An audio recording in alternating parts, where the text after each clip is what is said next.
They played their tails off all year, and they came up big today, 4 touchdowns and 2 guys over 100.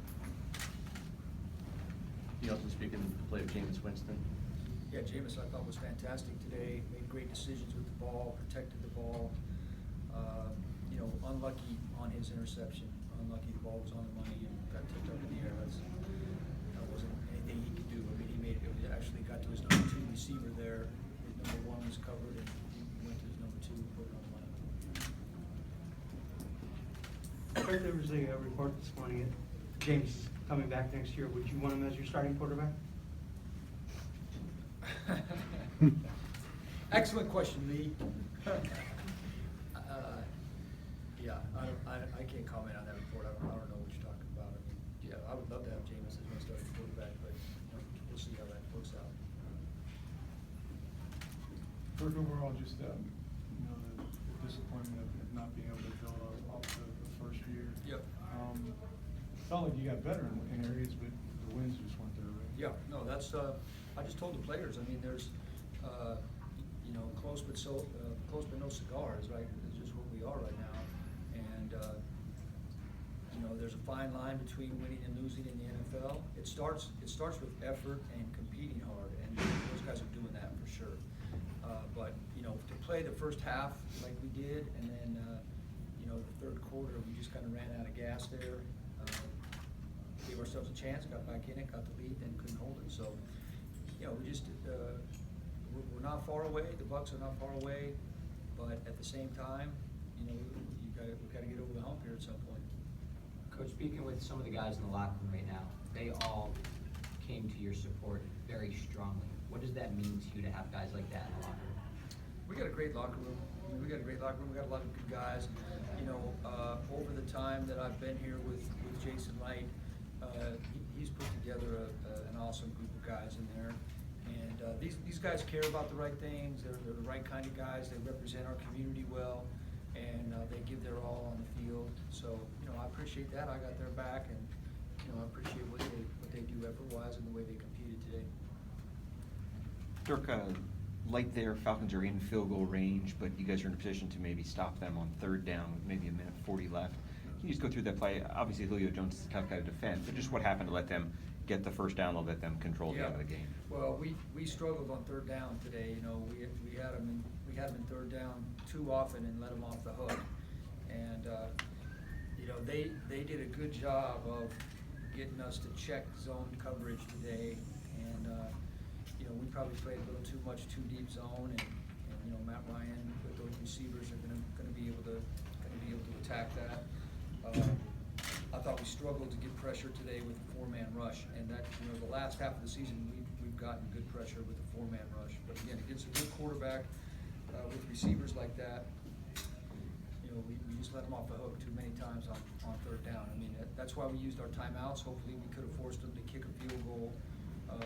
They were kind of right on the verge, and then they hit that big 3rd down pass, and we would have maybe had one last shot there. When you look back on the season, just 5-11, the talents here, what do you think were the main problems? Not even close. Turnovers. I mean, the turnover margin to be whatever, -16, -18, whatever we were, it was even today. But we just dug ourselves a hole way too many times in the turnover margin, and it started off after the first couple games of offense turning it over. We went through that long stretch of 6 games or whatever it was where we didn't get any turnovers, and no matter what anybody says, that's still the number one thing to do with winning and losing in the NFL. What do you want people to know about this coaching staff that you have? A lot of the folks that, names are never mentioned or anything like that, the guys that you assembled here. What do you want people to know about them and the job they did this year? Well, there's a lot of terrific players and coaches in the NFL. I mean, it's the best players and coaches in the world. And, these guys work hard behind the scenes. They don't get to spend much time with their families from the end of July until the 1st of January. And it's tough business. It really is. It's tough business. It's a cutthroat business. But at the same time, no one put a gun to our head. We all picked it. So I appreciate the work that the staff has put in. We have a good coaching staff, and as I said, there's a lot of good coaches in the NFL. But Yeah, we have a bunch of guys that work hard, and, you know, several guys with expiring contracts. That's rough on your family, man. That's rough on a guy that isn't making millions of dollars and has a wife and 3 kids and isn't sure where they're going to live after February 15th.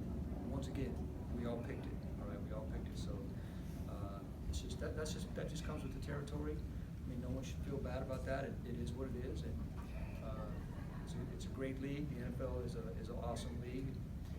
Great competition. Those 3 hours. I mean, you can never duplicate the adrenaline rush of those 3 hours. Do you think the job that you did with the offense, I know it was only 5 wins, but in certain categories, top 10, if Jameis is coming back, do you think that you deserve another year, Dirk? There's no deserve, there's no such thing as deserve in the NFL. Numbers are nice, but this is a winning league, all right? This is a winning league. And, I've been fired before and I've been hired before, and I know this. If you could look yourself in the mirror at the end of the day and know you did everything you could, then I got no problem holding my head up. A lot of these guys, Dirk, we talked to Mike, we talked to Dot, they think you deserve another shot next year. Do you think you deserve a chance to come back next year? I'd love to finish out my contract. I mean, of course I would, but listen, the Glazer family has been spectacular to work for. I mean, the Glazer family has given us what we need, and this organization is strong, starting with ownership, and whatever's going to happen is going to happen, and that's just the way this business works. So, I appreciate, if this is the last one for me, then I appreciate the opportunity that they gave me, and it's awesome to be a head football coach in the NFL. Coaching in the NFL, period, is awesome. It's the best of the best. Coach, you had mentioned 2 years ago, early in the season, earlier in your coaching career here, that this team just continued to find ways to lose games and things like that. You were one of the first, if not the first person to address that head on. Do you feel like this team is any closer to that culture overhaul that you talked about? Yeah, I do, and I don't really think it's a culture, because I think when I was talking about the culture thing, at that time when I said that, I didn't think we had enough guys that were all in, and that's not the case right now. These guys are all in, they're all in, and every team has injuries. So then it comes down to what are the measurables that lead to winning and losing, and I preach it all the time. I already mentioned what that is. So we've got to get that straightened out. The Bucs have to get that straightened out, and when they do, they're going to have a chance. You've been very open about the uncertainty. Did you give yourself any moment, either pregame or postgame, to just take it in, whether it's just looking out into the crowd or anything? Oh man, I got good advice from some people I know to do that, but that's just not me. I mean, that's just not how I am. But, Dirk, I'm sure I'll think about it as time passes.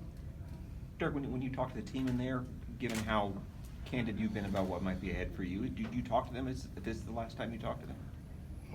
I didn't talk to him about that today. I mean, we have a team meeting scheduled for 11 o'clock tomorrow, so maybe I'll be there. What did you learn about Buck fans, Dirk, through I'm your sorry? 4 years? What have you learned about Buck fans through your 4 years here in Tampa? Buck fans want to win, and guess what? That's not unique to the other 31 cities. Buck fans want to win, and so the stuff that Buck fans bitch about, I get it. I mean, I get it, because they want to win. Sometimes they think they want to win more than we do, all right? And that's not true. I mean, the guys in the trenches, they really want to win. But we got a lot of fantastic Buck fans, appreciate them, and Tampa is a sports town. I mean, Tampa is a sports town, and when the Bucks get over that hump, Ray J will be rocking again. Thank you.